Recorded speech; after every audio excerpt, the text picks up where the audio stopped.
Field marshal Syed Asim Munir से Iran की supreme national security council के सेक्रेटरी अली लारीजानी की मुलाकात हुई। ISPR के मुताबिक दो तरफा ताउन और इलाकाई सिक्योरिटी की सूरत हाल पर गुफ्तगू की गई। पाकिस्तान ईरान के दरमियान ताल्लुकात मजबूत बनाने पर जोर दिया गया। खित्ते की मौजूदा सिक्योरिटी सूरत हाल पर तफसीली तबादला ख्याल किया गया। इसके अलावा पाकिस्तान खित्ते अमन और इस्तेहकाम के लिए पुरज़्म है। ईरान से इंसदाद दहशतगर्दी ताउन बढ़ाना नागुज़ीर है।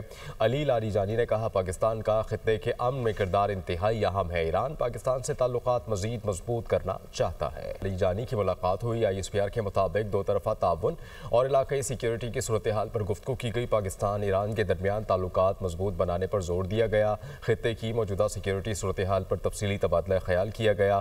इसके अलावा पाकिस्तान खित्ते अमन और इस्तेहकाम के लिए पुरज़्म है। ईरान से इंसदाद दहशतगर्दी ताउन बढ़ाना नागुज़ीर है।